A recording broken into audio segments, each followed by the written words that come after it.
papa que vamos a abordar hoy vamos a conocer algunos aspectos del escenario que presenta en la actualidad la papa en el contexto nacional y mundial. Después conocer algunas características morfofisiológicas que permitan interpretar la relación, la interacción que hay entre el genotipo y el ambiente, y también conocer desarrollos tecnológicos que estén disponibles en la actualidad. Esos son tres líneas que nos pueden permitir tener una idea de por dónde pasa hoy los temas centrales en el tema papa, no solo en producción, sino también en la comercialización, el consumo, etc. Bueno, la papa pertenece a la familia de las solanáceas, el género Solanum, y la especie a la cual nos estamos refiriendo es Solanum tuberosum. Tiene dos subespecies, una andígena y otra tuberosum. El centro de origen ha sido los Andes peruano-bolivianos. Sobre este tema ha habido mucha controversia acerca de dónde fue el centro de origen. Ya está constatado que el centro de origen ha sido Perú, pero en la parte limítrofe con Bolivia, pero se considera que el centro de origen fue Perú. Es interesante ver la evolución a partir de ese centro de origen, de donde fue domesticada, digamos, en las cercanías del lago Titicaca, etc. Ahí llegan los conquistadores. Digo que es interesante porque puede dar una idea de la evolución en la difusión importantísima que tuvo el cultivo en todo el mundo, ¿no? Cuando llegan los conquistadores españoles en el año 1500, una de las cosas que hacen es llevarse tubérculos.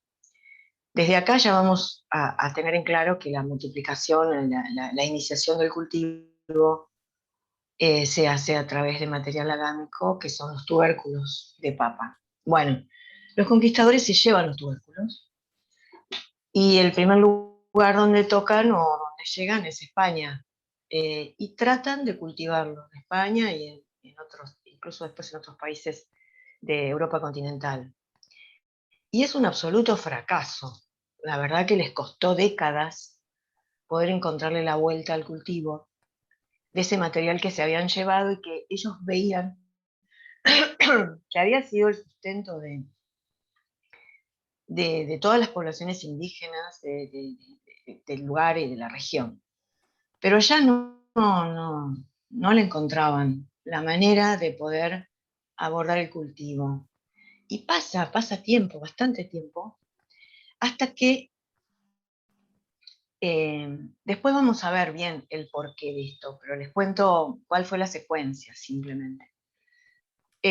Los que encuentran la manera de poder empezar a cultivarlo fueron los irlandeses.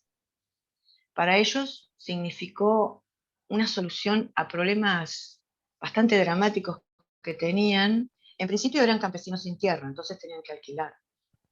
Y el alquiler lo pagaban con lo que pudieran producir.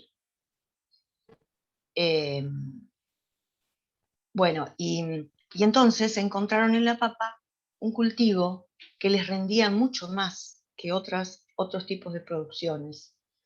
Con eso llegaban fácilmente a poder pagar los alquileres que les cobraban, que eran bastante altos, y a su vez era una fuente nutricional muy importante, como fueron viendo, que prácticamente cubría sus necesidades, complementadas un poco por algunos productos lácteos, como una vaca o algo así.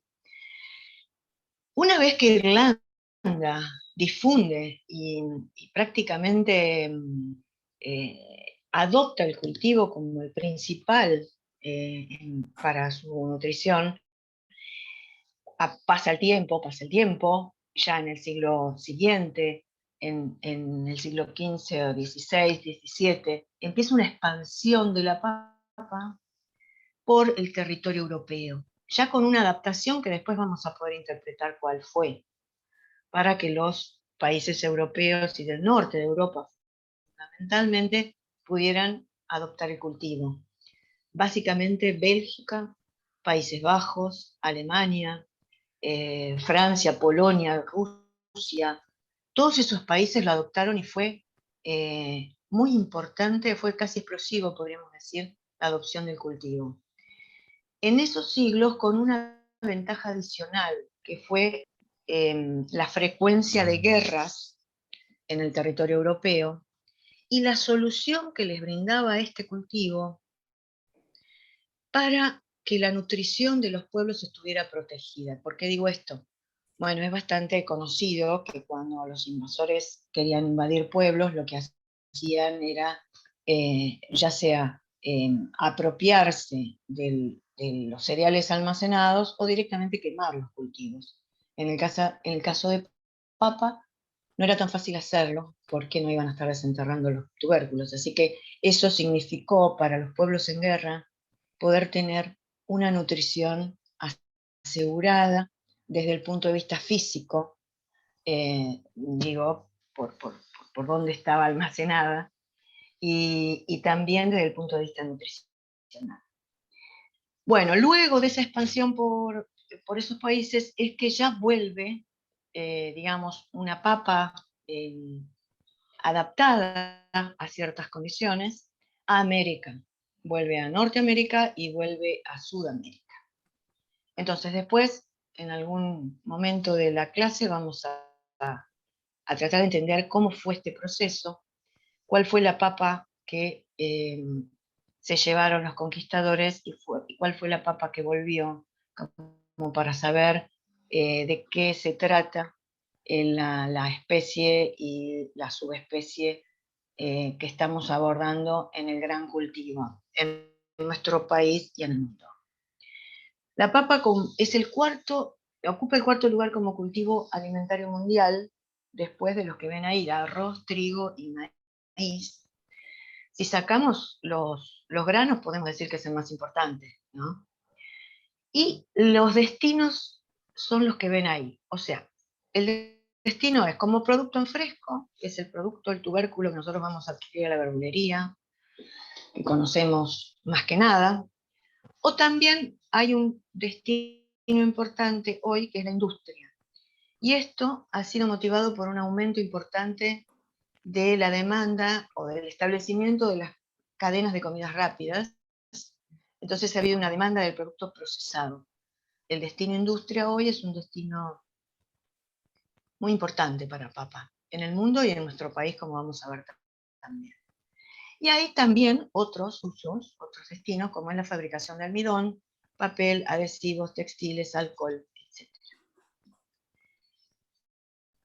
La producción mundial, según FAO, el año pasado fue de 17.580.000 toneladas, la superficie. Y la producción perdón, no sé si dije bien, la superficie fue de 17.580.000 hectáreas y la producción mundial de 368.247.000 toneladas. El rendimiento promedio es de 20, casi 21 toneladas por hectárea, 20,9. Esto es promedio. Después vamos a ver que hay una diferencia importante entre los rendimientos obtenidos en todos los países del mundo, que de hecho son muchísimos, ¿no? Los principales países productores son China, India, Rusia y Ucrania. Como hemos visto en la horticultura general, en el caso de papa, también China lidera la producción de papa con 4.813.000 hectáreas y 90.321.000 toneladas. China, junto con India, los dimos como los países líderes. China con India ya representa el 40% del área mundial de papa. Y hay otros grandes productores asiáticos, como los que ven ahí, Bangladesh, Pakistán, Kazajistán, Nepal, Uzbekistán. Todo el centro, el polo asiático, representan más del 50% de la producción mundial. Rusia es otro gran actor y productor, con 1.313.000 hectáreas, 22.395.000 toneladas. Y si nos referimos a Europa, vamos a ver esos países que ven en la pantalla: Bélgica, Francia, Alemania, Países Bajos, Reino Unido, Polonia, que esos países solo representan las 2/3 partes de producción europea, el 60% de la producción europea. En síntesis, Europa representa el 30% de la producción mundial, así como veíamos que más del 50% de la producción estaba en Asia, ahora vemos que más del 30% de la producción mundial está en Europa.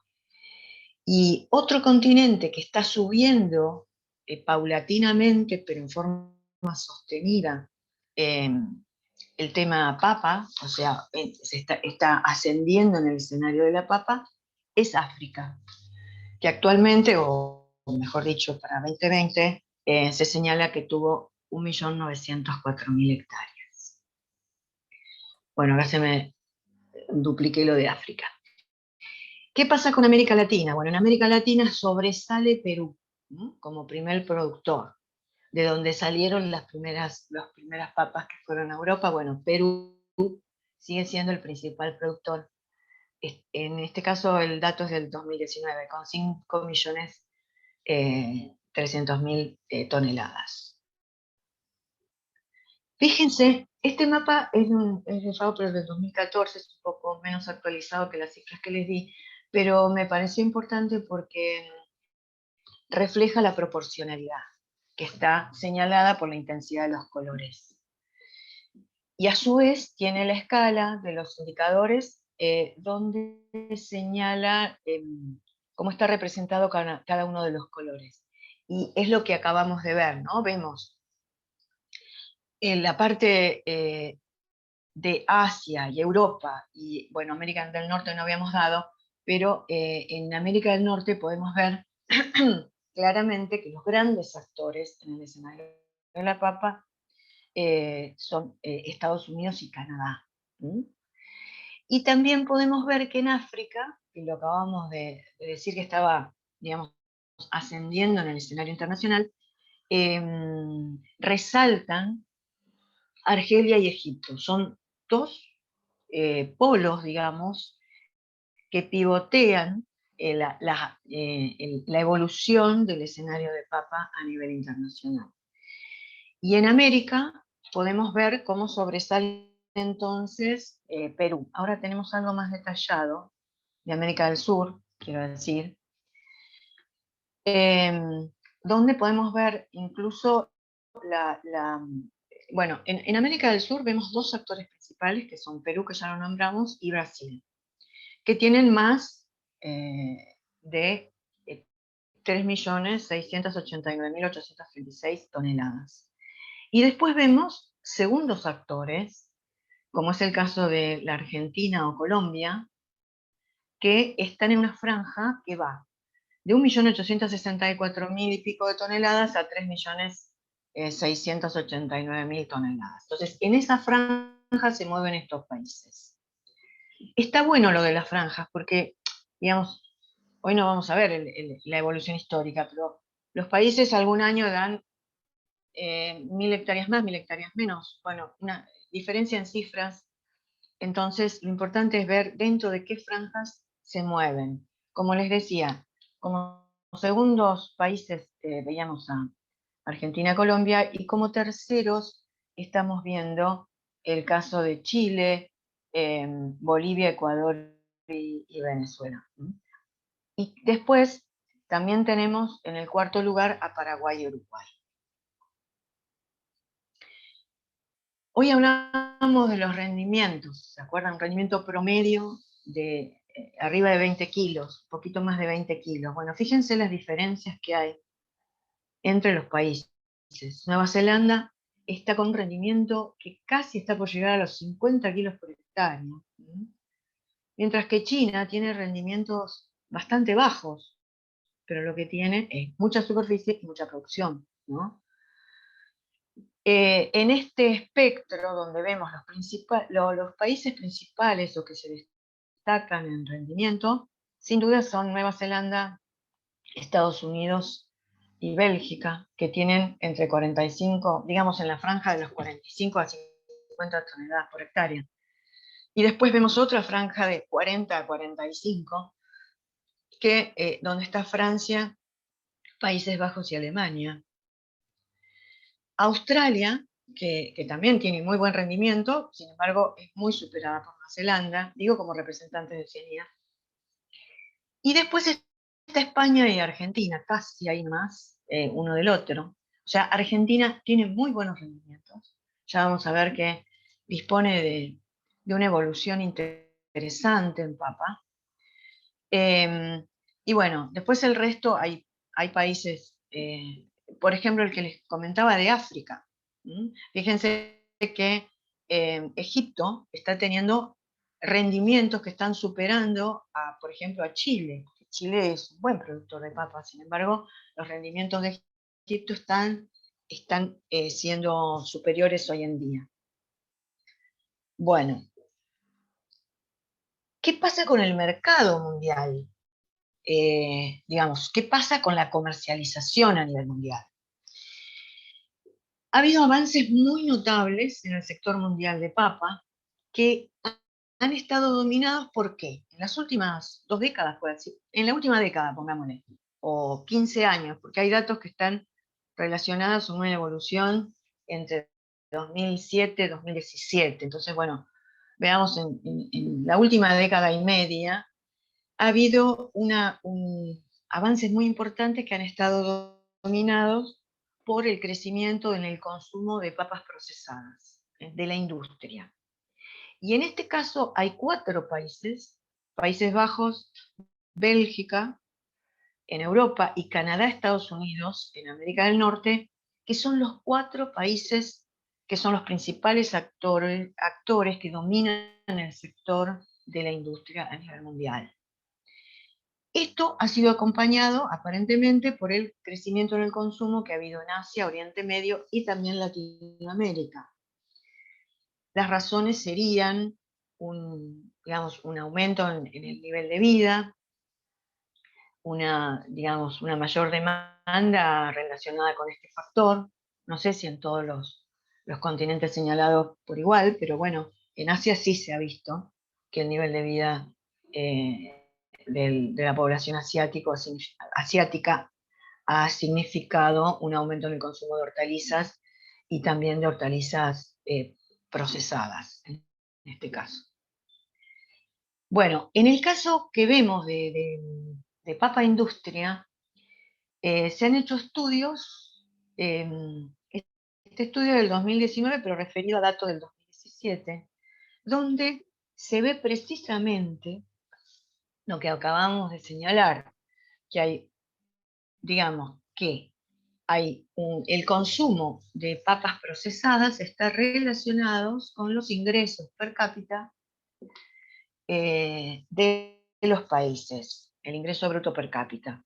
Entonces acá podemos ver que hay países como los que están señalados bien, bueno, el cuadro tiene una relación de el consumo per cápita en el eje de las ordenadas, en 5 kilos, 10, 15, 20, 25, y en las abscisas 10.000, 20.000, 30.000, todo expresado en dólares per cápita también.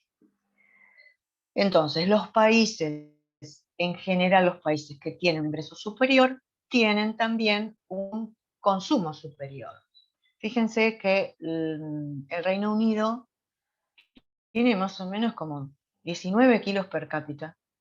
Australia le va ahí nomás a la saga, Canadá, pero son países que tienen un ingreso bastante importante per cápita. Bueno, esto después ustedes lo pueden analizar mejor. Acá vemos a la Argentina un poco en el fondo, ¿no? O sea, Argentina no es que tenga un mal consumo, como vamos a ver, el consumo es interesante, pero no se puede comparar con con el que tienen otros países.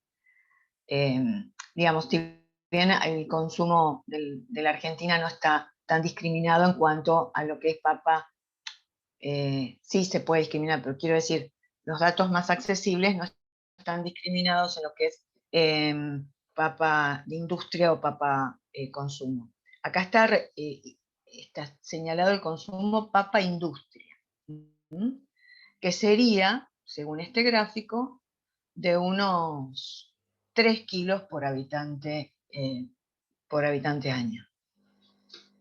Papa industria. Bueno, eso era industria. A ver, repasemos una cosa. ¿Se acuerdan cuando vimos el producto que intentábamos obtener en horticultura? En este caso, el objetivo es la producción de papa, pero la papa que buscamos obtener puede ser papa en fresco o papa para industria, pero también puede ser para papa semilla. ¿Se acuerdan que dijimos que el material inicial para la producción de papa no era la papa, la semilla botánica, que de por sí tiene mucha variabilidad, entonces lo que se utiliza es el material agárnico como papa semilla? Bueno, hay producciones específicas de papa semilla, ya vamos a ver la causa o por qué, pero hay principales actores a nivel mundial de papa semilla. Y sin duda, el principal actor para la producción de papa semilla a nivel mundial son los Países Bajos. Los Países Bajos son los que lideran la exportación de papa semilla, con casi 1 millón de toneladas en el 2017. ¿A dónde va esa papa semilla? Principalmente van a los países europeos, que son los que abastecen la industria, porque ¿se acuerdan que dijimos que la industria estaba pivoteada por Países Bajos y Holanda, perdón, Países Bajos y Bélgica? Bélgica como primer actor, es el que más infraestructura tiene para el procesamiento para industria en Europa. Y después en América del Norte había otros, ¿no? Pero ahí, digamos, en Europa, esos eran los principales actores. Bueno, entonces, el destino de la papa semilla es abastecer a los países que van a abastecer de papa la industria. Y también otro destino es el norte de África y también el Medio Oriente. Norte de África, ¿se acuerdan que dijimos el caso de Egipto? Bueno, Egipto no produce su papa semilla, recibe la papa semilla de los Países Bajos. Y después, por último, tenemos la papa en fresco, que es la común, la de mayor consumo en nuestro país. El mayor comercio de papas frescas, convengamos que el comercio o el flujo comercial de papa fresca en el mundo no es sencillo, es complicado, hay muchas barreras, digamos, ocupa mucho volumen y además hay exigencias sanitarias muy importantes por problemas muy graves que tiene la papa. Entonces, el comercio mundial es complicado. El mayor comercio de papas frescas está en Europa, dentro de Europa. Es papa que importa los Países Bajos y Bélgica.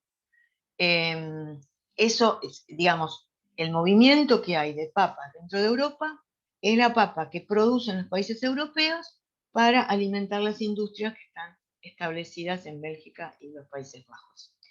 Y fuera de Europa, a nivel mundial, los que ganan relevancia en el comercio de la papa fresca, en fresco, son China, Pakistán, India y Egipto. Cada vez van ganando relevancia como exportadores de papa fresca fuera de Europa. Bueno, esto es más o menos el escenario internacional. ¿Qué pasa en el escenario de la Argentina? En el caso de Argentina, también pasó lo que acabamos de describir en el escenario internacional. Hubo un desplazamiento, no digo una sustitución para nada, sino una complementación de la producción de papa, que era exclusivamente para consumo en fresco hasta la década del 90, y a partir de la década del 90 entonces empieza una demanda de papa industria, también, digamos, traccionada por la misma razón, por el establecimiento de las casas de comidas rápidas, congelados, etcétera. Entonces, se establecieron, digamos, a nivel Mercosur, pero obviamente eso demandaba tener un producto, un abastecimiento cercano. Es decir, a ver, una infraestructura de procesamiento industrial de papa lo que necesita es un abastecimiento importante y continuo. Entonces, no daba para andar importando producto importando producto lejano. Tenía que haber una producción cercana. Bueno, ahí está señalado los tipos de papa procesada, ¿no? Bueno, les contaba, tenía que haber una producción cercana. Entonces, eso motivó un cambio muy importante en la Argentina. ¿Por qué? Porque las variedades que tenía Argentina hasta ese momento eran casi exclusivamente para consumo en fresco. Bueno, después vamos a ver el tema varietal, pero eran casi para consumo en fresco. La única variedad que tenía y con doble propósito era la Kennebec, pero era un doble propósito que el productor utilizaba en el por las dudas, es decir, se tiraba con la Kennebec a industria, pero si no había algún inconveniente y no la podía ubicar en la cadena industrial, la podía vender como para consumo en fresco.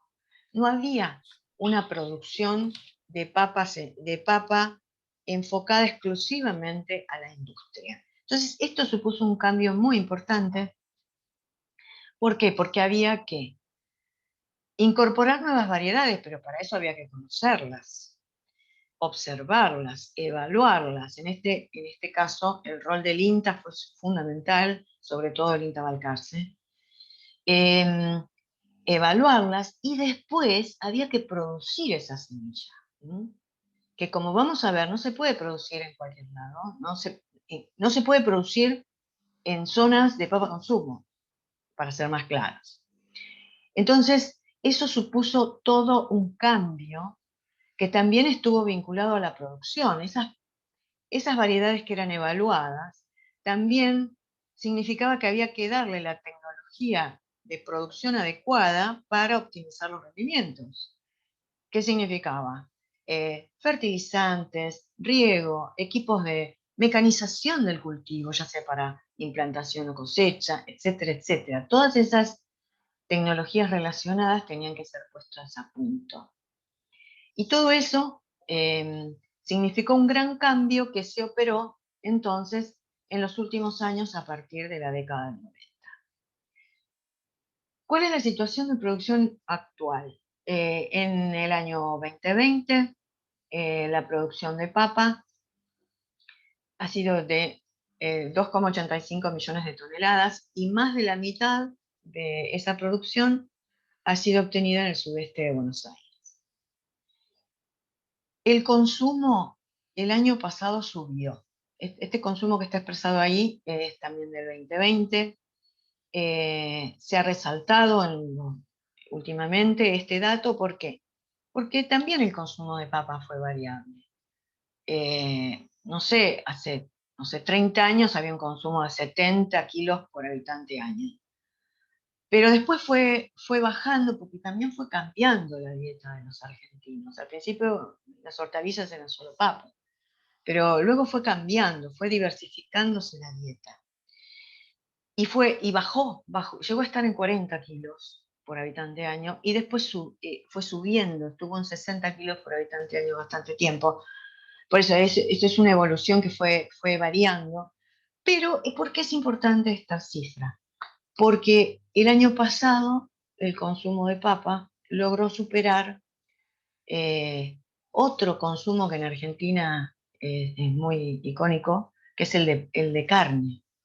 El de carne no alcanzó los 50 kilos, creo que eran 49 y pico, casi 50, pero el consumo de papa llegó a 52 kilos por habitante. No sé, o sea, habría que ver también la relación entre la pandemia que la gente esté más en sus casas, en que se haya cocinado más. Como decía, este consumo es global, no está discriminado en industria o papa procesada o papa en fresco, pero es muy elocuente que ese consumo haya llegado a esa cifra. El total de la producción argentina, entonces, específicamente es el que ven ahí, 2.844.000 toneladas. De ese volumen producido, 1.909.000 toneladas significa producto fresco. Y el resto es procesado, discriminado en lo que ven ahí. Bastón, prefrito congelado, chips u otros usos. Pero bueno, hay unas 800.000 toneladas que van al procesamiento, que van a la industria. Bueno, y la industria. Cuando nosotros vimos el destino de los productos en las primeras clases, dijimos que las exportaciones de Argentina eran los productos más exportados, era el poroto seco, ajo, cebolla, y la papa la dimos como un producto de exportación como procesado. Bueno, ¿cuánto se exporta y a dónde se exporta? Y podemos ver que ha sido bastante variable también, ¿no? 2014, esto está expresado en toneladas, 17.000 y pico de toneladas en el 2014, 31.000 en el 2015. Fíjense cómo subió en el año 2016 a 74.000 y luego empezó a bajar otra vez, 44.000 en el 2017, 42.000 en el 2018 y 2019 vuelve a subir. ¿A dónde es que se exporta? Fundamentalmente, la mayor parte, fíjense ustedes, que van a países limítrofes, la mayor parte a Paraguay, primero, Brasil, segundo, después Uruguay, con un 3% más o menos, Chile, no llega a 3%, y después también hay otros países, poquitito, pero algo se exporta a Vietnam, a Bolivia y a Angola. A Bolivia poquito. Bueno, y la Argentina, otro dato, es que hasta los años 80 tenía que importar papa semilla, la papa entonces, que es el material inicial para la producción. A partir de los años 80 ya se autoabasteció. Y eso es muy importante para un país, poder producir su papa semilla. En el caso de Argentina, se autoabasteció y luego empezó a exportar. Nuevamente, ¿cuánto y a dónde? Vemos acá exportaciones de papa semilla desde 2014 a 2019. 2014, unas 1.100, 1.200 toneladas. 2015, casi nada, 77.000. 600, vuelve a subir en 2016. 2017 también sube. Sube en 2018 y 2019 también. Entonces, acá coincide un poco la exportación de papa procesada, que veíamos que había aumentado mucho en 2019, y en el caso de papa semilla se cumple lo mismo. En este caso sí vemos que los destinos cambian. El primer destino es Brasil. Brasil es el primer destinatario de la papa semilla argentina y Paraguay es el segundo. Después, entonces, vemos Uruguay, Vietnam nos compra papa semilla, perdón, Uruguay, Angola. Brasil compra casi el 70% de la papa semilla argentina. Bueno, ¿dónde están las áreas de papa semilla? Eso ustedes lo van a ver en el práctico, pero vamos a señalar algo. Hoy decíamos, la papa semilla, cuando referimos a la papa industria, bueno, había que producir la semilla o la papa semilla para aquella papa que fuera a industria. Y no se puede producir en cualquier lugar. Bueno, esto viene relacionado con los que también les mencioné. La papa es un cultivo que tiene serios problemas sanitarios. Entonces, hay que tener sumo cuidado en la calidad sanitaria del material inicial. O sea, no se puede correr riesgo de que ese material inicial esté contaminado con alguna fuente de inóculo de los diversos problemas sanitarios que tiene la papa.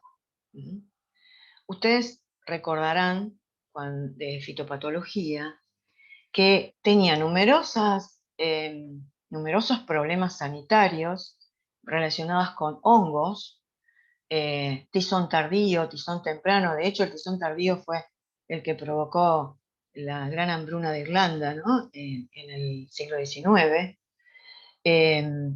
O sea, barrió con el cultivo de papa en Irlanda, siendo tan importante por lo que hablamos hace un rato. Bueno, y en el tema virus, tiene muchos virus muy graves.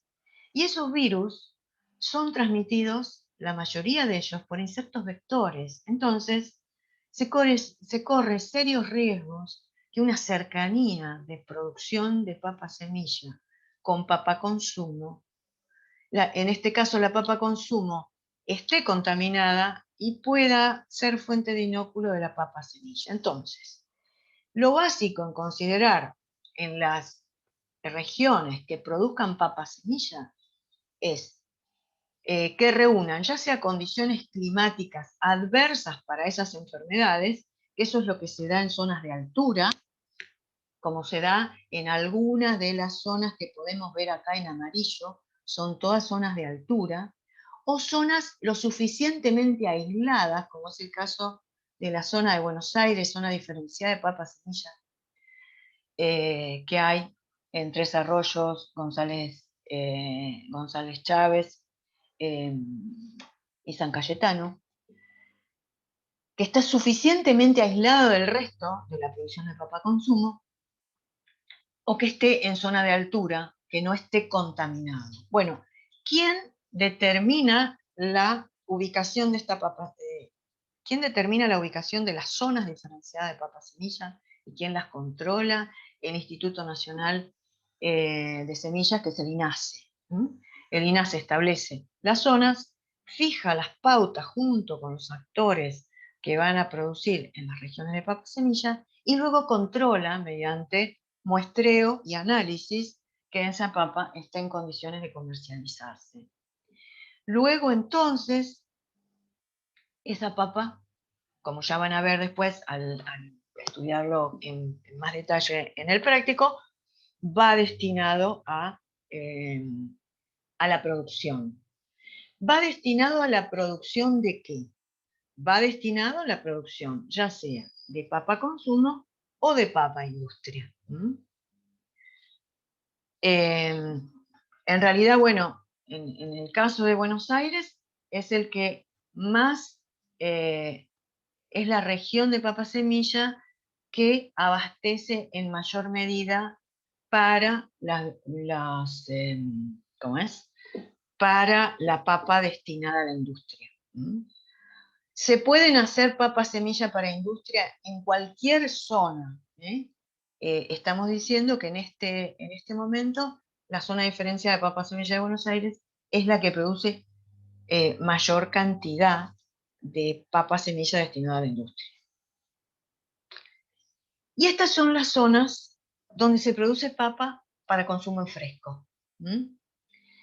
Como se puede ver, así como vimos que en el mundo casi no hay lugar que no se produzca papa, bueno, en la Argentina se puede producir desde el extremo norte al extremo sur, representado por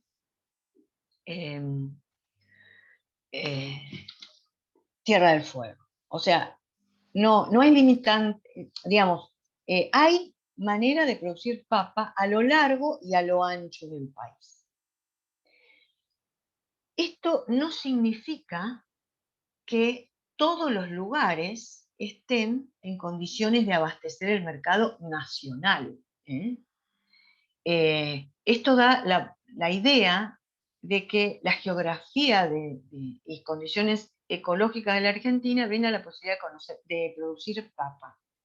Pero los polos de producción de papa para el abastecimiento del mercado nacional son los que ven ahí en este mapita más discreto, pero que van a señalar en realidad esto que les estoy diciendo. Estos son los polos, los lugares de mayor producción de papa que abastece al mercado nacional en las distintas épocas del año. Entonces vemos que obviamente están, digamos, como las más relevantes, Buenos Aires y Córdoba. Acá está señalado como que Córdoba abastece con un poco más de volumen que Buenos Aires. Ya vamos a ver cuál puede ser la razón. Pero también está Mendoza y también está Catamarca. Es decir, estos son entonces las regiones de abastecimiento del mercado nacional de productos frescos. Bueno, como les decía, como en todo el país se puede producir papa, vamos a ver, en este caso, qué tipos de papa en cuanto a la aparición en el mercado vamos a tener. Entonces vamos a tener una papa temprana, que es la que se va a dar en el norte. Fíjense la franja que está indicada: Tucumán, Salta, Chaco, Formosa, Misiones, Corrientes, Jujuy.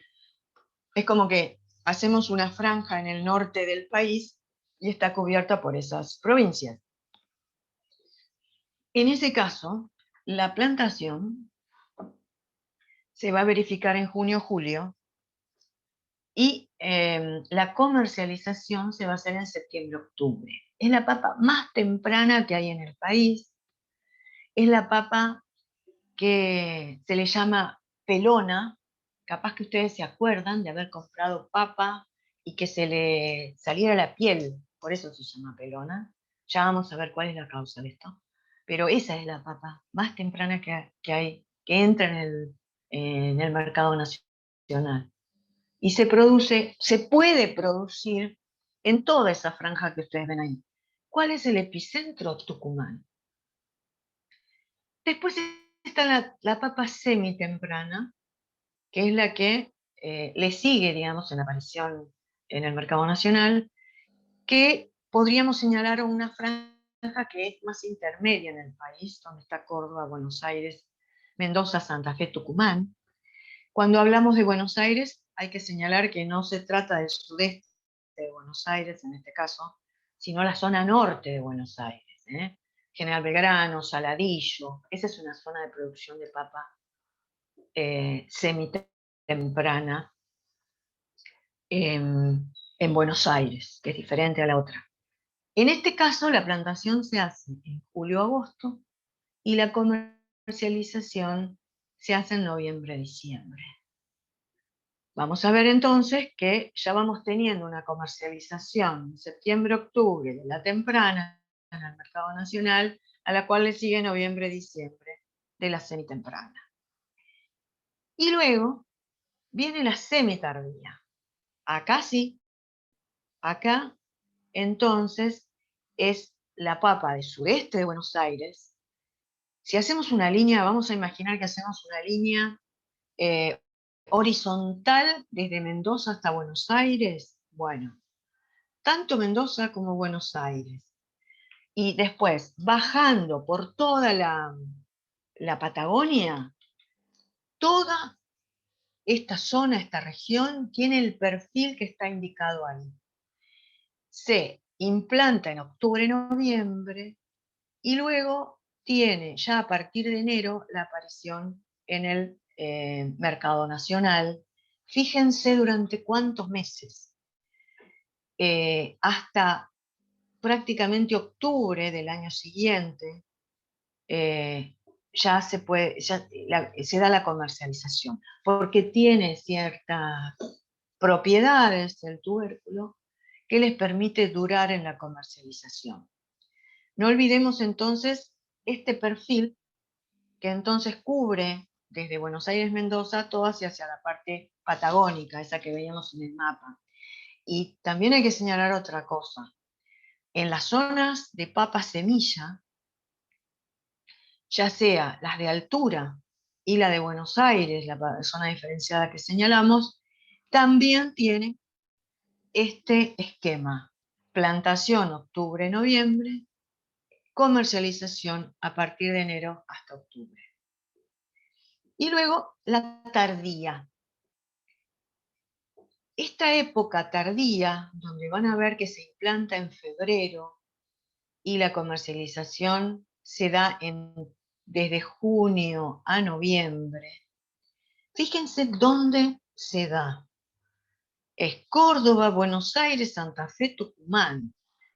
Si nosotros vemos en este cuadro, esto coincide con otra que vendría a ser la semitemprano, ¿no? Sacando Mendoza, porque en Mendoza no se hace tardía, pero en los otros lugares sí se suele hacer tardía. Está plantada en febrero y comercializada a partir de junio en adelante. Bueno, esta es una papa que se hace más por una estrategia comercial. ¿Por qué digo esto? Porque esto brinda la posibilidad de un segundo cultivo en el mismo año, por así decir, a estos lugares, a Córdoba, Buenos Aires Norte, nuevamente Buenos Aires, pero Buenos Aires, General Belgrano, Saladillo, ¿no? Santa Fe y Tucumán. Entonces, esto les permite aumentar la producción por año. Y esto explica un poco por qué Córdoba tiene volúmenes de producción superiores a Buenos Aires. Es decir, porque produce 2 veces al año. Esta franja de la semitemprana o la tardía se suelen llamar producción de papa estacional, porque la semitemprana vendría a ser una producción de tipo primaveral y la tardía una producción de tipo otoñal. ¿Cómo es esta papa tardía? Vemos que se superpone con la comercialización de la semitardía. Bueno, no le puede competir en calidad. La calidad de la tardía no es buena, mejor dicho, es bastante mala, pero como digo, permite aumentar producción a estas regiones, complementar con una segunda época de producción, abastecer, lograr un abastecimiento local en algunos lugares. Pero bueno, digamos, en la competencia de una zona con otra, no gana la tardía, gana la semitardía. Nuevamente volvemos a lo que habíamos visto al principio, ¿no? Género Solanum, especie Solanum tuberosum, 2 subespecies, Andígena y tuberosum, centro de origen los Andes peruano-bolivianos. La subespecie a la cual nosotros nos vamos a referir en el gran cultivo de papa es la subespecie tuberosum. ¿Cómo es morfológicamente? Vamos a seguir entonces siempre la indicación que les damos cuando tengan que abordar un cultivo. Primero, aborden lo morfológico. Sigan un orden, morfología, fisiología, y ahí van a ir entendiendo luego los planteos productivos, las estrategias de producción.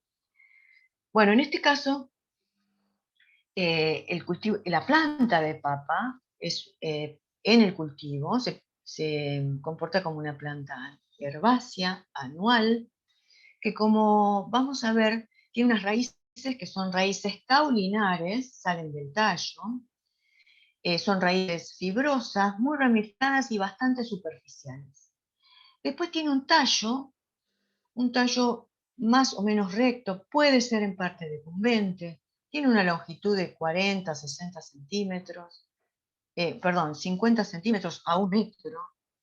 Depende esto del grado de desarrollo que adquiera, de la variedad, el grado de desarrollo hasta la floración, quiero decir, la variedad y condiciones climáticas. Ese tallo se puede ramificar, de hecho se ramifica, como vemos acá. Las hojas son imparipinnadas, pueden tener 5, 7, 9 folíolos, pueden tener un color más claro, un color más oscuro, una pubescencia variable, más o menos pubescentes, pueden ser planas o un poco más cóncavas.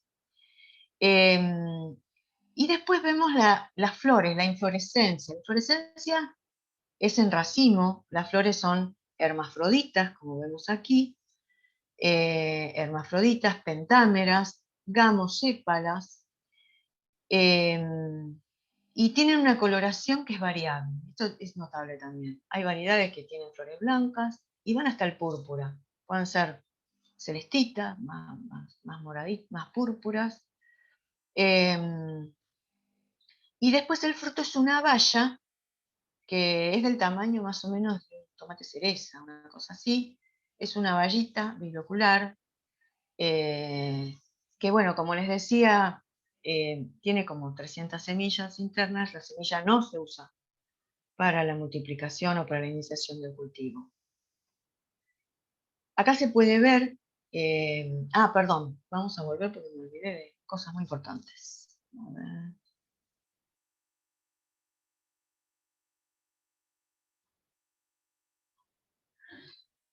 Vamos a volver a la inicial. Acá podemos ver a su vez otras cosas. Así como hablábamos del tallo, este sin embargo es la parte aérea, la parte que se ve de arriba del suelo del tallo. Pero tiene una parte hipógea del tallo. Este tallo, convengamos que ¿de dónde sale? Del tubérculo madre, del que estuvimos hablando cuando hablábamos de la papa semilla. Esa papa semilla va a brotar y va a dar un tallo. Ahora, ese tallo va a tener una parte epigia, que es la que vamos a ver en el cultivo, y una parte hipógea, de donde van a salir, ¿qué? Las raíces que ya vimos, ya mencionamos cómo eran las raíces, salen de la parte hipógea del tallo, y después van a salir otras formaciones que se llaman comúnmente estolones, pero en realidad son rizomas, botánicamente son rizomas. Entonces, esos rizomas, como todo tallo, van a tener nudos y entrenudos, y en determinado momento, en la parte apical de esos rizomas que llamamos estolones, van a empezar a engrosarse bajo determinadas condiciones y van a dar los tubérculos. Entonces, los tubérculos van a estar dados por esos rizomas estolones, llamados estolones, que en la parte apical van a originar estos tubérculos. Esto ya lo vimos. Vamos a ver las florcitas. Ven que en este caso son blancas. Estas, sin embargo, ya son más violetitas. Bueno, y ahora vamos a ver entonces esto que estábamos hablando de los estolones. Vamos a llamarle estolones porque todo el mundo, hasta los productores llaman estolones, pero sepamos que botánicamente son rizomas. En determinado momento, por causas que ya vamos a ver, se inicia la tuberización. Entonces se empieza a multiplicar y a agrandar las células del ápice de los estolones. Se empiezan a agrandar, agrandar, agrandar, hasta formar el tamaño final del tubérculo. Ahora, ¿cuáles son los rizomas o cuál es la parte importante para la producción de tubérculos? La parte principal entonces viene a ser la parte del tallo que está bajo la superficie del suelo. Ese tallo principal que dijimos que se ramificaba es muy importante si se ramifica en la parte bajo el suelo, porque va a dar la posibilidad de dar estolones abajo del suelo, y esos estolones dar tubérculos, como vemos acá. Estas ramificaciones aéreas son importantes ¿para qué? Para dar hoja, porque la hoja, el sistema foliar, es importante en papa, ya lo creo, es muy importante. Pero para dar tubérculos, la parte importante es la que está abajo de la tierra. Por eso es que vamos a ver que hay una labor cultural, que después voy a mencionar, pero que es el aporte. En determinado momento, después de la plantación de los tubérculos madres, va a haber un aporte. ¿Para qué? Para poder cubrir una parte importante del tallo, de la parte subterránea del tallo, poder cubrirla para que dé más cantidad de estolones, que va a significar más cantidad de tubérculos. Acá hay otra cosa que quiero volver a señalar porque suelen confundirse. Las raíces de esta planta, que fue originada por el tubérculo madre, sin duda, las raíces salen del tallo de la planta, no salen del tubérculo madre. Del tubérculo madre va a salir el tallo. Las raíces salen de la base del tallo. Acá vemos un esquema, una representación de lo que son los estolones, de lo que es entonces el lomo que se forma para poder promover la formación de estolones bajo la línea de suelo. Y acá los vemos, digamos, en persona, en fresco, cómo son los estolones. Acá ya hay estolones donde se han separado los tubérculos, pero digamos que hay un tallo subterráneo con sus estolones, algunos tubérculos todavía permanecen ligados a ese tallo que ha sido sacado del suelo. Bueno, ¿cómo son los tubérculos? Tenemos primero una observación externa. Como decíamos recién, el tubérculo está unido al tallo madre, digamos, por medio de un estolón.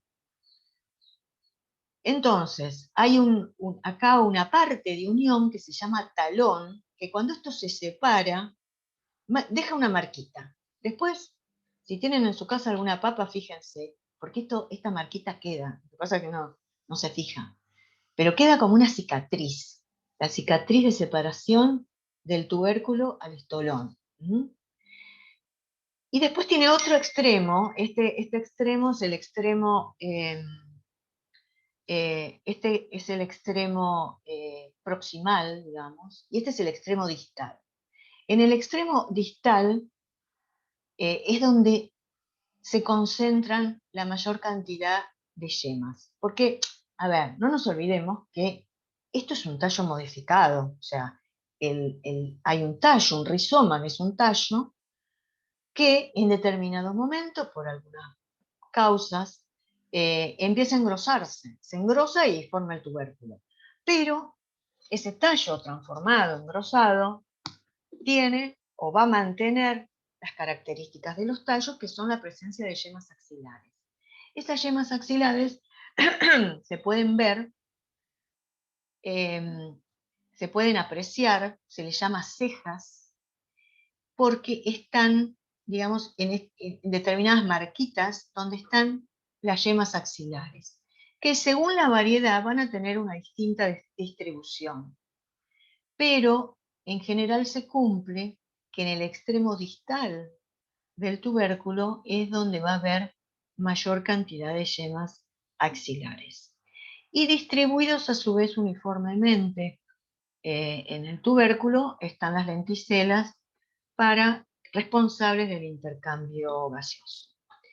Si hiciéramos un corte longitudinal del tubérculo, ahora mirando el interior, podríamos ver por un lado la piel, que puede estar más o menos engrosada. Puede ir de una piel que se desprende, como decíamos recién, en la papa temprana, esa papa que llaman pelona, que se desprende, o puede ser una piel más engrosada porque ese tubérculo ha madurado más. La maduración en un tubérculo lo que busca es eso, engrosamiento de la epidermis y la formación de una capa importante de peridermis, que eso le confiere una protección.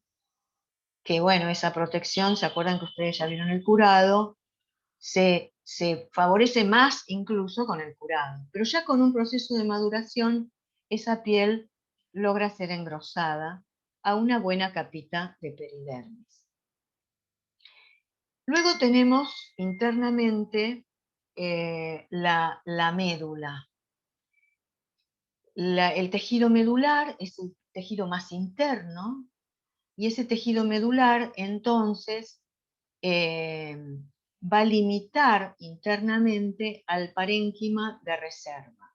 ¿Qué lo va a limitar externamente? Bueno, acá vemos. Por un lado, el córtex o corteza, limitado por los vasos del sistema vascular. Entonces, en síntesis, el sistema vascular como límite interno del córtex o la corteza y la médula internamente son los que van a generar los límites de este parénquima de reserva, donde se acumula el almidón, digamos, que le da tanto, y todos los demás elementos que le dan la calidad nutricional al tubérculo.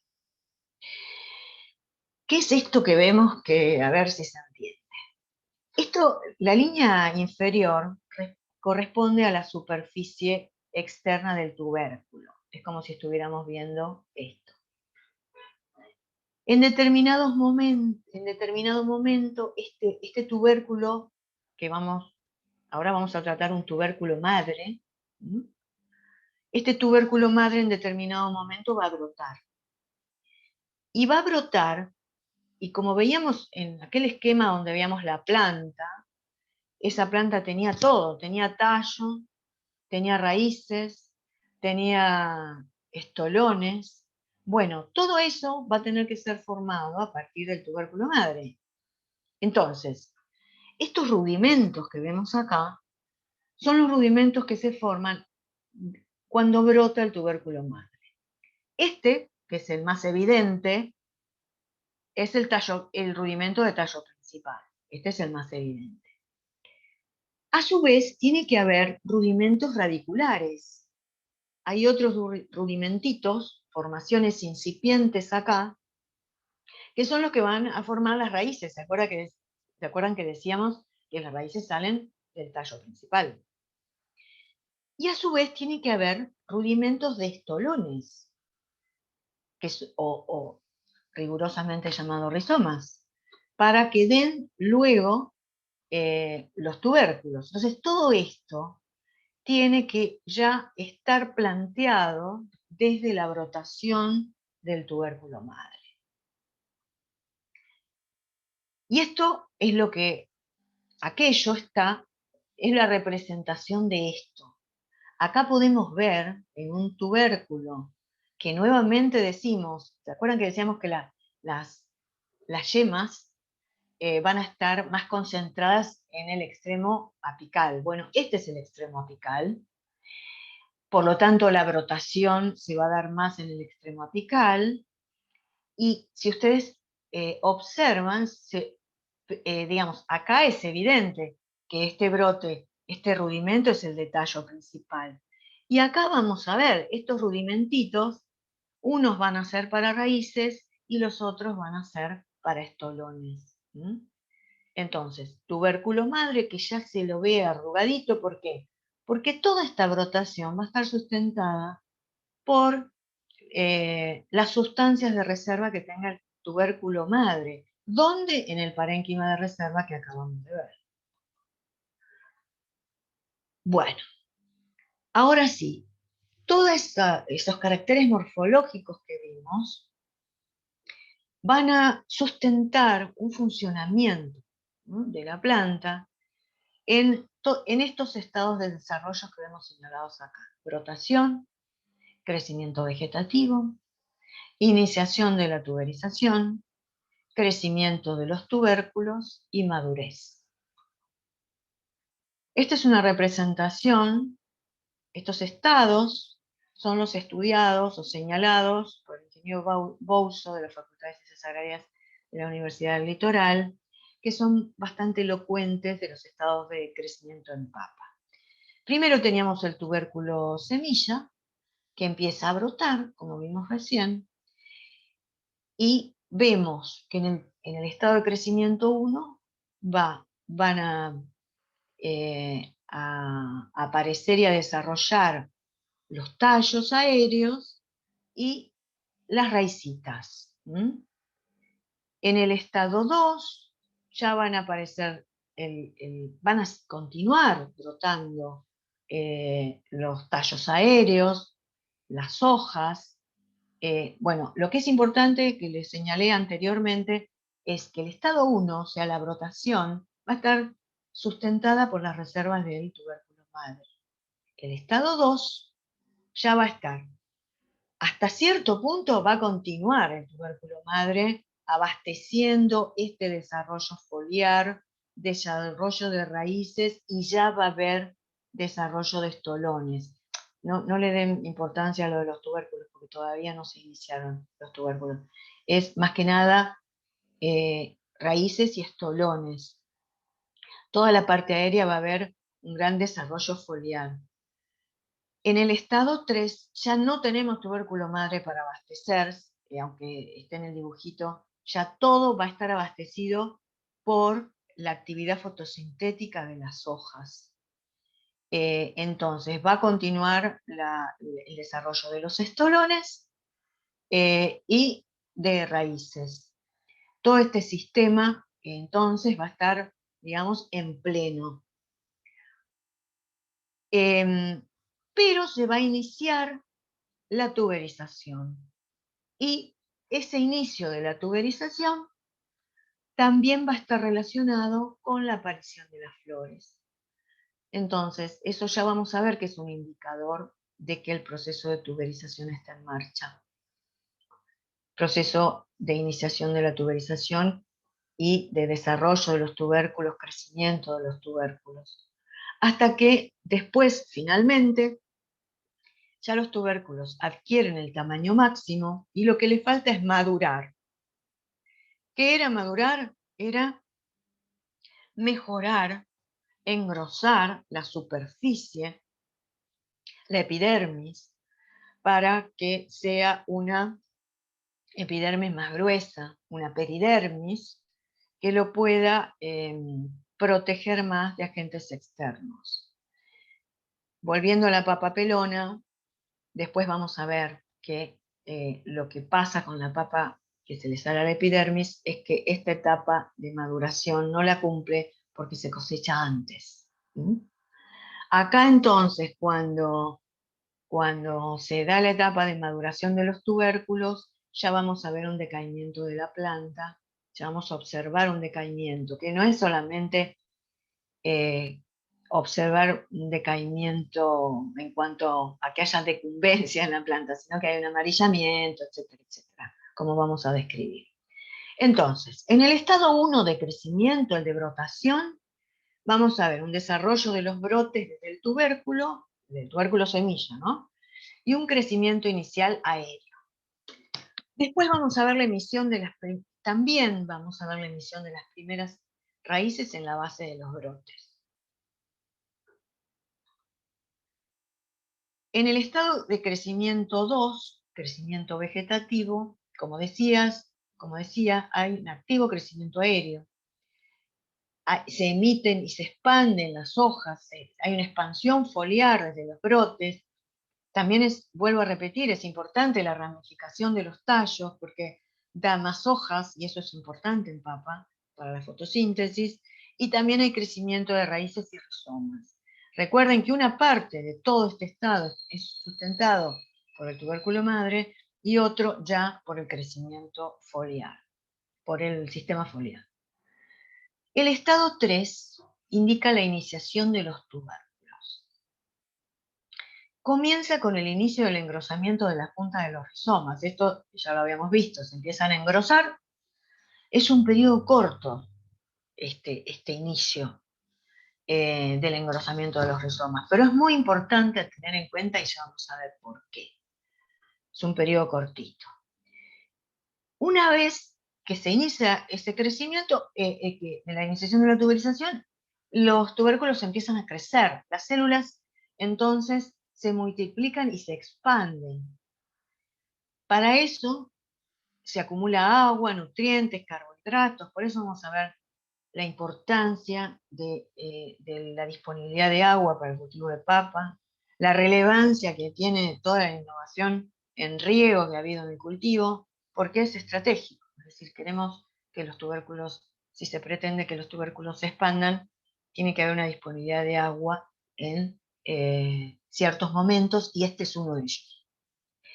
Y después el estado de crecimiento, el estado de crecimiento 5 o madurez según Bouso, que está relacionado con un amarillamiento de la parte aérea.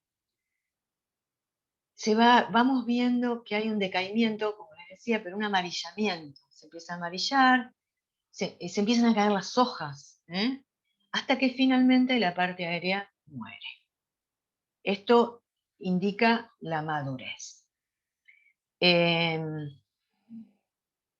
Bueno, entonces, después vamos a reiterar esto, pero les digo, en papa, si uno observa el cultivo, puede inferir qué es lo que está pasando bajo el suelo. Si no vemos ningún brote, es que la brotación, no, la etapa 1 y 2 no está funcionando. Y después la iniciación de los tubérculos, según las variedades, pero en general coincide con la floración. Entonces, si vemos variedades florecidas, ya estamos viendo, estamos infiriendo que se inició la tuberización. Y luego, si la planta amarillea, ya vemos que empezó a madurar. Esto, bueno, vamos a volver sobre esto, pero es interesante ver que no es que no sepamos nada de lo que está ocurriendo, sino que hay indicadores externos de lo que está ocurriendo bajo la línea del suelo. A ver, bien. Bueno, ahora tenemos determinadas cuestiones. El tubérculo, una vez formado, entra en dormición. Ni bien se empieza, mejor dicho, ni bien se empieza a formar, ya tiene una dormición, que es una dormición absoluta. Eso, por más que ese tubérculo recién formadito, en formación, lo sacáramos, intentáramos que brote, no va a brotar, porque está en dormición absoluta. Pero luego, una vez cosechado, va a tener una dormición relativa, también llamada dormición post cosecha. O sea que cuando se le den las condiciones apropiadas, va a brotar. Esta dormancia, nosotros nos vamos a referir a la dormición relativa, porque es la dormición que en producción más interesa. Esta dormición relativa, o sea, cuánto va a estar ese tubérculo sin brotar, va a depender de la variedad.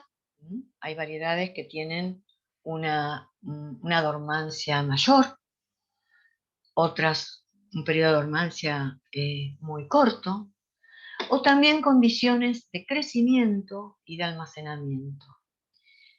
Toda condición de crecimiento de, por ejemplo, temperaturas demasiado elevadas o demasiado bajas, humedades que no sean las adecuadas, digamos, problemas de fertilidad van a redundar en cortar esa dormancia relativa, o sea, el tubérculo va a brotar. Todo condición de almacenamiento en igual sentido que sea condición de estrés va a redundar también en la brotación. Bueno, ¿y esto es bueno o es malo? Porque, bueno, con esto no decimos mucho.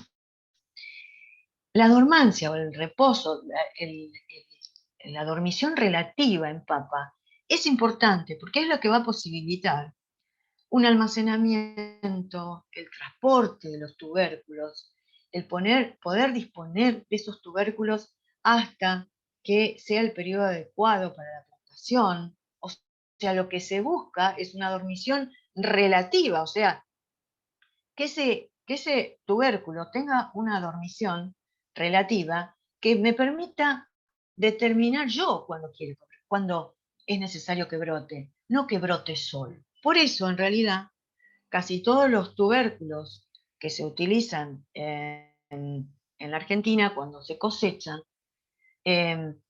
digamos, a ver, aclaro una cosa, esto no para plantación, sino para comercialización, es decir, que el tubérculo no brote, para que me dé espacio para ver cuándo quiero comercializar. ¿Mm? El escenario de la papa semilla es otro que ya vamos a ver, pero ¿cuándo quiero comercializar? El poder tener un periodo de comercialización largo también está atado a una brotación, un periodo de dormición relativa importante. Por eso es que en general las variedades que tienen más periodo de dormición, como puede ser mayor periodo de dormición, o las zonas que manejan una comercialización larga, deben tener deben saber manejar la dormición relativa. ¿Y esto qué significa manejar la dormición relativa? Primero, darle las condiciones de cultivo, de crecimiento y de almacenamiento adecuadas. En el caso de papa consumo, almacenamiento se hace en el campo. Pero además se les da antibrotantes, ¿sí?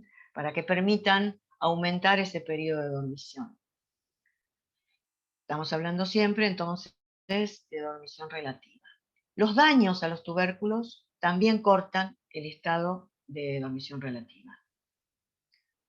Bueno, esto está muy vinculado a otro tema que se llama, o que le dicen, que se menciona como edad fisiológica del tubérculo, y que tiene que ver con lo que está mencionado en ese esquema. ¿Qué es un tubérculo joven? ¿Qué es un tubérculo viejo? El tubérculo joven, el más joven, por así decir, es el que está en estado de reposo. Este es el más joven, es el que se formó, pero todavía no brotó. Después le sigue como tubérculo joven el que tiene dominancia apical. Este brotecito está mal ubicado acá. Si hacen alguna representación del esquema, pásenlo a la zona apical del tubérculo. Y después hay todo un periodo que se llama de incubación hasta que después de la dominancia apical, esa dominancia apical es superada por, por las yemas laterales y hay una brotación múltiple, periodo de brotación múltiple, hasta que después ya esa brotación múltiple va a dar varios tallos, van a dar hojitas y va a cumplir con una etapa de senescencia cuando ya directamente haya eh, emisión de estolones para dar los tubérculos. Entonces, en este esquema podríamos decir que un tubérculo, el más joven, es el que está en reposo, la dominancia apical es el que le sigue en juventud, y hay uno que ustedes después van a ver señalado en otro cuadro, que sería un tubérculo maduro, que es un intermedio entre este estado de brotación múltiple y el dominancia apical, que es cuando en dominancia apical se desbrota para que haya una emisión de por lo menos 2 brotecitos más para que el cultivo arranque rápido. ¿Mm? Entonces, dominancia apical, hay un solo tallo, lo que les decía. Si uno cuando el brote aparece con un solo brotecito, uno lo desbrota con cuidado, no tiene que ser demasiado grande para no herirlo, para no eliminarlo, sino simplemente hacer un pequeño desbrote. ¿Qué es lo que provoca? Que las dos yemas que estaban, digo dos porque en general hay 3 yemas, sobre todo lo que más se trabaja y se estudia es la variedad espunta, que es la que cubre casi todo el país, ¿no? Bueno, eh, al desbrotar las yemas que estaban, digamos, aletargadas por la dominancia apical de ese brote, también empiezan a desarrollar. Y entonces desarrollan más brotes, más gruesos, más fuertes, y así el inicio del cultivo es más rápido y más importante. La brotación múltiple también va a depender de la variedad, va a depender del almacenamiento del tubérculo semilla. Pero digamos, una vez que se hace el desbrotamiento, si se lo pone en luz difusa, en un medio húmedo de luz difusa, se promueve la formación de brotes cortos y fuertes, como les decía. En cambio, la senectud, cuando el tubérculo ya es bastante viejito, hay una ramificación excesiva de los brotes. Son brotes largos, débiles. Y esto tiene que ver con la temperatura del cultivo y también con el almacenamiento. Los extremos, entonces, del desarrollo del tubérculo para ser usado como semillas son: el extremo es el reposo, como decíamos, el más joven, o el más viejo es cuando ya está en etapa de senectud. Ninguno de los dos sería aconsejable para papa semilla para obtener buenos rendimientos, altos rendimientos, ninguno de los dos, porque este tardaría demasiado y sobrevendría la etapa de tuberización y todavía estaría tratando de brotar, por así decir. Y este viejo es como que tiene poco tiempo para desarrollar una buena producción. Entonces, ninguno de los extremos se recomienda. Acá vemos, por ejemplo, la edad fisiológica del tubérculo semilla, expresado en que, por ejemplo, en brotación, en un tubérculo súper joven, como es el de reposo, ¿qué vemos en términos de brotación? Que no hay brotes. Si vemos en el dominancia apical, ¿qué vemos de brotación? Solo algunos brotes. En cambio, en el maduro, que es este que hemos promovido a través del desbrote, vemos varios brotes. Varios brotes gruesos y fuertes, como decíamos. En cambio, en un tubérculo viejo plantado, ¿qué vemos? O si lo plantáramos, o como material de plantación, vemos una ramificación muy importante de brotes muy débiles. Entonces, si vamos al cultivo y apreciamos un cultivo donde se ha plantado tubérculo en reposo, ¿qué vemos? Que no hay emergencia, porque todavía está en reposo. Si vemos que se ha plantado uno joven, ¿qué vemos? Y pocos tallos, porque si cada tubérculo me va a aportar un tallo, vamos a ver desde arriba pocos tallos. En cambio, si veo uno maduro, voy a ver varios tallos. En cambio, si veo uno viejo, voy a ver plantas débiles. Entonces, en el cultivo, ¿qué voy a ver si planto una semilla vieja? Voy a ver una emergencia más rápida, porque está en un estado más avanzado de edad, una tuberización temprana, mayor número de tallos, menor desarrollo del follaje, una maduración, todo se acorta, ¿no? Todo se adelanta y se acorta. Una maduración temprana, un rendimiento bajo y una senescencia temprana. En cambio, la semilla joven es todo al revés. Se tarda en la emergencia, hay una tuberización más tardía, hay menor número de tallos, mayor desarrollo del follaje, hay una maduración más tardía, un rendimiento alto y una senescencia más tardía. Un momentito antes de esto. Ustedes me pueden decir, bueno, pero entonces, ¿para qué vamos a usar una semilla vieja? Se usaría una semilla ni tan vieja ni tan joven siempre. Pero les recuerdo que en la Argentina, así como en el mundo, se puede cultivar la papa desde el extremo norte al extremo sur. ¿Se acuerdan que en el mapa estaba Tierra del Fuego, por ejemplo? Bueno, en Tierra del Fuego, la ventana de la producción para papa es muy estrecha, es muy cortita, entonces no tiene el cultivo todo el tiempo del mundo para poder desarrollar y dar todo el rendimiento que sería deseable. Entonces, si hay una ventana corta, ya sea limitado por altas temperaturas o bajas temperaturas, entonces, en ese caso, tal vez en ese caso, eso lo evalúa el productor, conviene una semilla más vieja, o sea, que me dé algo. Capaz que no me va a dar todo el rendimiento que me daría una semilla joven, pero si quiero más rendimiento, plantaré más. Pero esa es una posibilidad. Entonces, esta es la importancia de conocer cómo reacciona un tubérculo, cuanto más joven, cuanto más viejo o maduro. El crecimiento vegetativo es muy importante en papá. Las primeras etapas antes de la floración tienen una importancia estratégica. Es muy importante el periodo de plantación a emergencia, desde que se planta el tubérculo hasta que emerjan los brotes, y después de la emergencia hasta la cobertura total de suelo. Esto es importante que sean periodos breves, porque tengo que armar esa parte de la planta que va a ser la que tenga la capacidad fotosintética plena para favorecer luego las etapas de tuberización y llenado.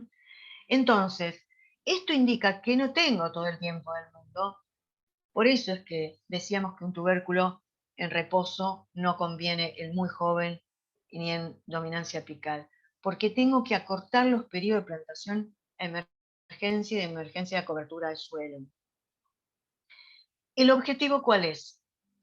La acumulación de carbohidratos en los tubérculos, que esa fábrica de la parte vegetativa se pueda formar, se pueda desarrollar plenamente para luego que haya una buena acumulación de fotosintatos en los tubérculos y tener un rendimiento máximo, porque después ese rendimiento se va a obtener de acuerdo a la máxima fotosíntesis neta diaria. Entonces, esto tiene que estar formado para que trabaje diariamente en la translocación a los tubérculos. O sea, la máxima fotosíntesis neta diaria por un número grande de días. Y esto muy frecuentemente se mide por la cobertura de suelo. Si ustedes van a, por ejemplo, evaluaciones de distintas cosas en papa, ya sea de fertilizantes, de riego, de distintos factores que hacen al manejo de la producción, siempre se mide cobertura de suelo a los tantos días. Lo ideal es que no se vea el suelo en el cultivo de papa cuando comienza la floración. Recordemos, cuando comienza la floración, es como un indicador, días más, días menos, algunas variedades coinciden, otros más o menos, pero ya es un indicador de que estamos sobre los días de inicio de tuberización. Entonces, para ese momento, ya es importante observar que haya una cobertura de suelo lo más total que se pueda. Acá ven, por ejemplo, este es un cultivo donde ya estamos, ya empezó a florecer, ya empieza la tuberización. Este, en cambio, fíjense que no. O por lo menos vemos, no sé si hay dos variedades, se ve en un lote que hay ya una floración plena, en otros no. Es como que no está muy logrado.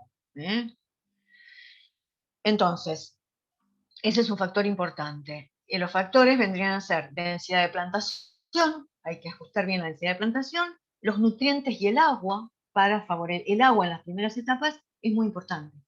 La temperatura, 18-20 grados. Esto tenemos que verlo. 18-20 grados o este tipo de temperaturas templadas son factores que están muy vinculados a la fotosíntesis. O sea, en cuanto más nos apartemos de los factores que favorecen la fotosíntesis, más nos vamos a apartar de los factores que favorecen el cultivo de papa. Tomemos eso como regla. Entonces, una alta intensidad de luz que favorece fotosíntesis. Entonces, en este caso de crecimiento vegetativo es para armar toda esa sistema foliar. Bueno, y en términos de tuberización, ¿qué pasa con la tuberización? Acá teníamos dos subespecies, ¿se acuerdan? La andígena y la tuberosum. La andígena, aquella de las zonas ecuatorianas que se llevaron los españoles, tenía un fotoperíodo que inducía la tuberización en las 12-13 horas de luz. Eso lo reciben las hojas y ese estímulo indica el inicio de la tuberización. Ahora sí viene el cuento de qué es lo que pasó. Lo que pasó fue que cuando se llevan los tubérculos, estos españoles intentan producir en España, resultó que el fotoperíodo en España era muy mayor a esto. Entonces no se iniciaba la tuberización, por más que las temperaturas acompañaran, pero el fotoperiodo no. Entonces, ¿qué pasaba? Tenían que esperar al otoño. Eh, Tenían que esperar al otoño. Pero ¿qué pasaba? Cuando llegaba el otoño hacía demasiado frío. Entonces tampoco tuberizaba. Entonces, bueno, las primeras décadas, digamos, fueron bastante desastres, porque no podían dar con los factores del cultivo. Pero sí lo lograron en la región de las Islas Británicas, concretamente en Irlanda. Irlanda sí empezó a poder producir en otoño al principio, porque las temperaturas no eran tan rigurosas. Había zonas de Irlanda en las cuales no había tantas heladas o- o- o nieve que pudieran ser tan limitantes. Y por eso es que el cultivo se dio tan bien en Irlanda en un principio. Y ellos fueron a través del tiempo, llegó tiempo, fueron adaptando a que ese fotoperíodo pudiera ir alargándose. No ya ser tan estricto de 12, 13 horas como el material inicial que estuvieron trabajando, sino ir elongándose.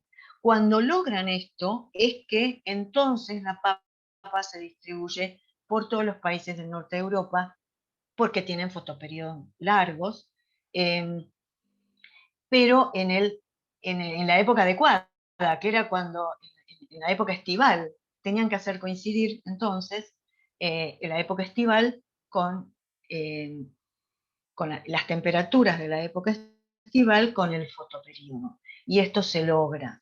Entonces, esta es, después de una adaptación, la subespecie tuberosum con un fotoperiodo más largo de estímulo para la tuberización, que es la que vuelve a América y es la que se distribuye por todo el mundo y es de la cual nos estamos ocupando en el día de hoy.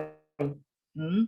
Entonces, con un estímulo de 14, 15 horas de luz, el fotoperiodo.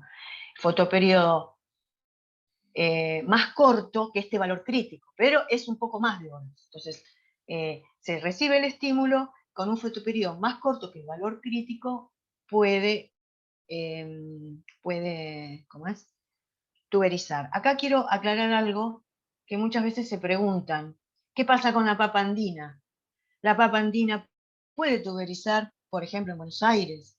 Sí puede tuberizar. Lo que pasa es que no va a tuberizar en, en la época de la tuberización de la tuberosum.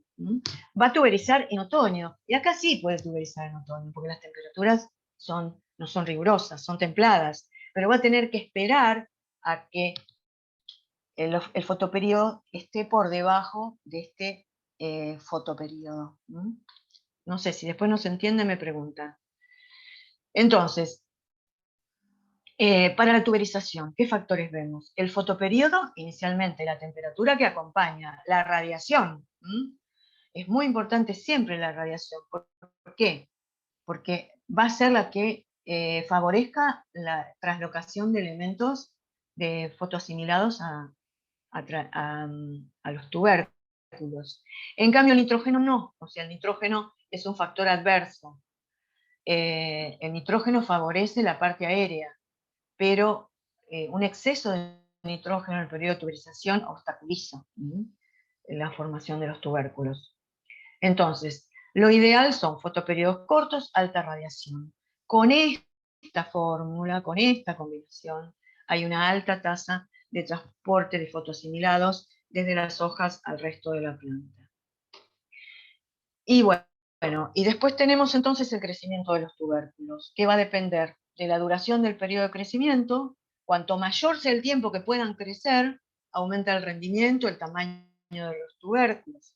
Toda condición de estrés lo va a cortar, que es lo que de pronto van a ver que puede producirse en zonas muy cálidas. Por ejemplo, en Tucumán. En Tucumán el límite no está por bajas temperaturas, está por altas temperaturas. Entonces, tiene una ventana de producción donde las condiciones son limitantes por ese factor. Bueno, como decía, el crecimiento de los tubérculos, las condiciones de estrés son límites para el crecimiento de los tubérculos. El número de tubérculos por metro cuadrado va a estar determinado por el número de tallos principales por metro cuadrado y el número de tubérculos por tallo. Voy rápido porque esto lo vamos a ver en este diagrama y después lo van a poder ver. Bueno, acá recordemos lo que habíamos dicho inicialmente. Está el tubérculo madre que emitió un tallo principal que se ramificó en la parte aérea. Esto ayudó al aparato foliar, pero también se ramificó internamente al suelo, quiero decir, y esto dio origen a que haya estolones, ¿no? Bueno, es importante conocer el número de tallos, porque no es lo mismo tener una planta. Cuando se habla en papa de densidad de cultivo, se habla de densidad de tallos. ¿Por qué? Porque no es lo mismo tener una sola planta con un tallo que tener una planta que dé múltiples tallos aéreos donde cada uno pueda dar subterráneamente estolones que nos den tubérculos. Entonces, importan la cantidad de tallos. Entonces, la densidad de cultivo va a estar dada por la densidad de plantas por el número de tallos por planta.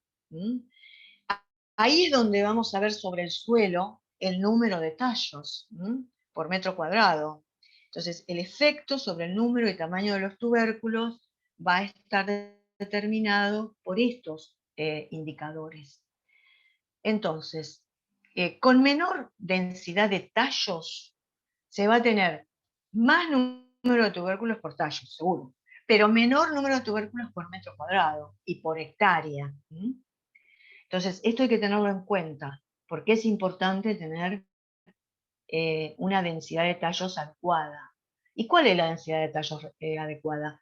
Esto va a depender de la variedad. Todo lo que estamos diciendo acá es para la variedad punta, que es el 90 o 95% de las plantaciones de la Argentina para papa consumo. Es casi exclusiva, digamos, ¿no?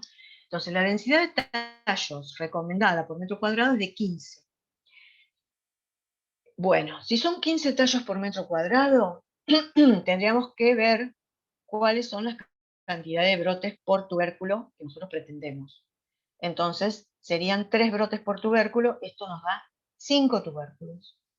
Entonces, si cada trozo de tubérculo para tener 3 yemas es de 50 gramos para esta variedad, entonces 50 gramos por 5 tubérculos serían 250 gramos por metro cuadrado, lo cual nos da 5,2 toneladas por hectárea. Es un volumen, entonces es un volumen de semilla muy importante que justifica por qué se habla de trozos de tubérculo y no de tubérculo entero. Se podría ver si el tubérculo es pequeño, entonces se podría ver, pero si no se están utilizando trozos de tubérculo.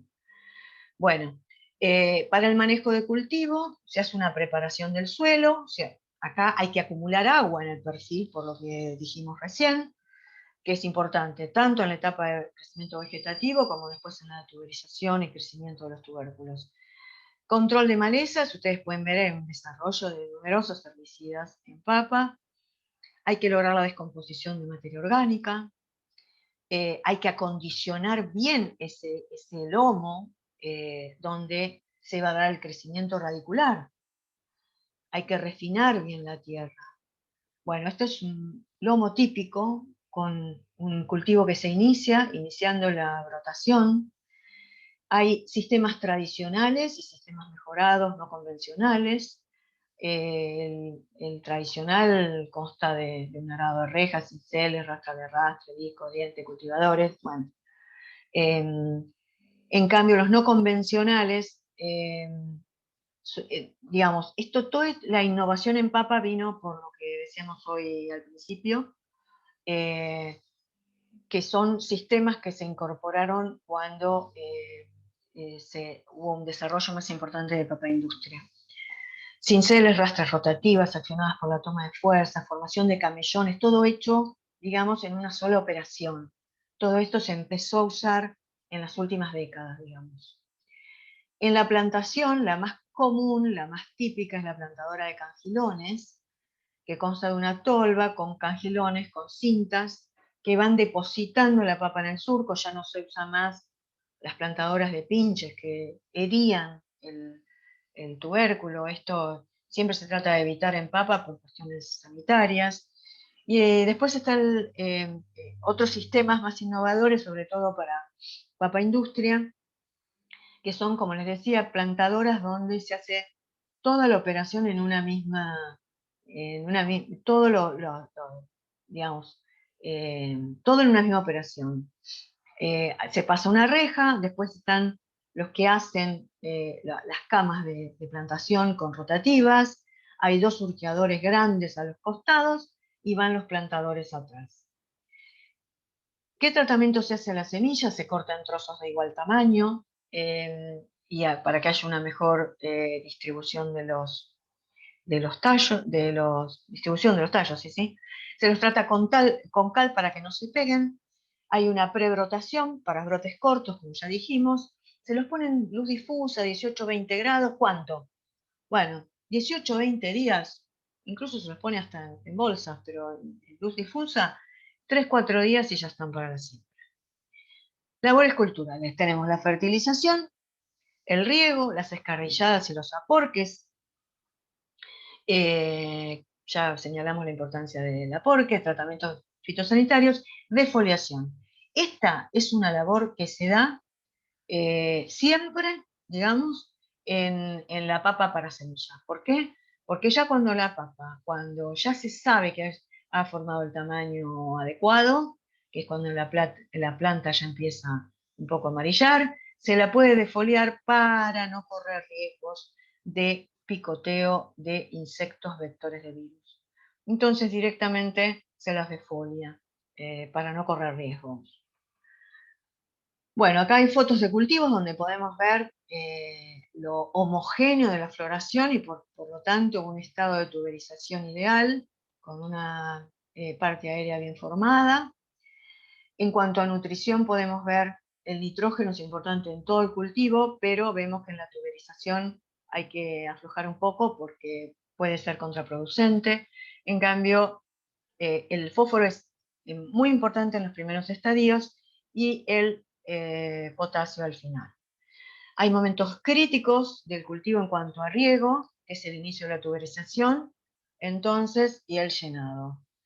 Y labores culturales, dos pasadas, dos escardas, pasadas de escarificadores para cortar las costras, aporques, herbicidas. Bueno, este es un aporque de una producción, digamos, una mini producción, ¿no? De un cultivo de pequeño productor. El aporque lo está haciendo asada. Hay aporcadoras también. Y la cosecha puede ser manual, puede ser semi-mecanizada o puede ser totalmente eh, mecanizada. La que más se usa es la semi-mecanizada, donde hay arrancadoras de discos o de estrellas, acá vemos una de disco, y después se continúa con, digamos, manual, o sea, se arrancan los tubérculos y se dejan en el suelo y luego se embolsan. En la papa a consumo, la papa sí, que va en fresco a consumo, se da el embolsado generalmente en el campo. Hay mecanizadas, no tengo fotos, pero hay cosechadoras integrales, donde directamente se arrancan y se van tomando los tubérculos que están dispersos en el campo, con una cinta se ponen directamente, estas son las de papa consumo, con una cinta se ponen directamente bueno, en estos dispositivos que van directamente, la llevan así a granel a la industria. Por lo tanto, es un tipo de cosechadora mecanizada que vino a acompañar a los productores que así lo han abordado este tipo de producciones. El almacenamiento para consumo, la semitardía y la tardía se hacen pilas a campo se pone un inhibidor de la brotación que es el CIPC, es un inhibidor de la brotación que se hacen generalmente 3 aplicaciones. Este es el que está registrado. Hay otros, pero que no están registrados, o por lo menos hasta ahora no estaban registrados. El almacenamiento de papas semillas se hace a 4 o 5 grados, 92-95% de humedad relativa. En el país hay capacidad para el almacenamiento refrigerado solamente para este tipo de papa. ¿Cuándo se hace? Bueno, las empresas procesadoras reciben noviembre, diciembre la papa de Córdoba, después ya enero y parte de febrero también reciben del norte de Buenos Aires, concretamente de General Belgrano y Saladillo, y después reciben la semitardía de Buenos Aires. Pero hay todo un periodo en que no reciben. Entonces, esa que queda, digamos, de, no sé, de abril al resto del año, la tienen que almacenar. Entonces, en industria se almacena a esta temperatura, pero con las compañías, con las compañías que tienen la capacidad para almacenamiento refrigerado. En cambio, la papa semilla es la papa que sí o sí tiene que tener almacenamiento refrigerado, y en este caso sí está. Entonces, la industria son las compañías procesadoras en determinado periodo para tener insumo. La semilla de los productores de semilla sí o sí tienen que tener, o digamos, ya sea a nivel cooperativo o tienen que disponer de un almacenamiento a esta temperatura. La industria no puede almacenar a menos de esta temperatura porque es perjudicial para el producto. Y a ver, esta es la que va. Y en cuanto a variedades, acá tenemos toda una secuencia de variedades que fueron las históricas que hubo en el país, después ustedes van a leer las calidades y características de cada una, y después las que fueron introducidas cuando se vino toda la innovación derivada de la industria. De todas estas yo resalté la Innovator porque así como les dije que la espunta está resaltada acá, es la principal para consumo, la Innovator está siendo la principal para industria. Según Huarte, que es un experto del INTA Balcarce respecto de papa, señala la necesidad de mejorar el espectro varietal de papa para consumo. La espunta, si es la variedad de papa consumo, que es la que se va a producir en todo el país, en todas las regiones de papa consumo se produce la espunta. Pero sin embargo, la calidad culinaria, según él, no es la mejor. Es decir, hay posibilidades de mejorar en cuanto a variedades de papa consumo. Los desarrollos del INTA en el último tiempo han sido Frital, Pampeana, Araucaria, Calén y la más reciente Nehuen. Los papines de Frital, según este especialista, son muy buenos para frituras porque tienen un muy buen contenido de materia seca y muy bajo contenido de azúcares reductores. Y la pampeana, a su vez, es muy buena porque combina, a su vez, el contenido de materia seca con un problema, que es un problema sanitario, que es el del tizón tardío, que ustedes lo deben haber estudiado en Fitopato y que fue el responsable de la hambruna de Irlanda del siglo XIX. A ver, creo que terminé.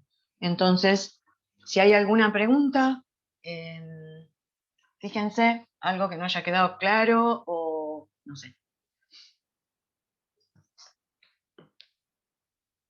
O que haya ido demasiado rápido seguramente, pero digamos, tenía que entrar todo. O mi objetivo era ese.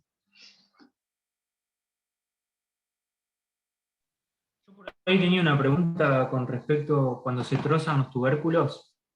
¿Eso Sí, se hace mecanizado? mira, hay máquinas para hacerlo, pero en general en el gran cultivo están los cortadores, ¿eh? Hay trozadores que tienen una gran habilidad y entonces ellos tienen muy ajustada la técnica y trozan muchos durante el día. Entonces, sí hay, pero yo te diría que Este dato no lo tengo, si es más para industria, pero supongo que es más para donde hay una mecanización de otras operaciones, pero en el gran cultivo hay cortadores.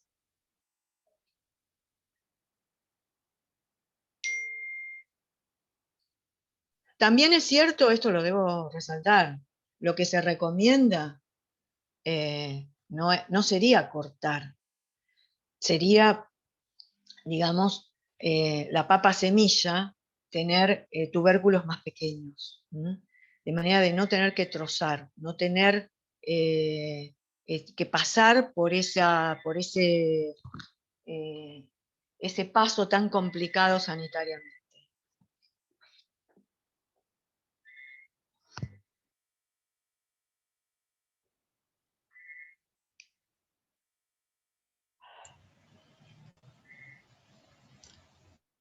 Sí, Susi. Susi.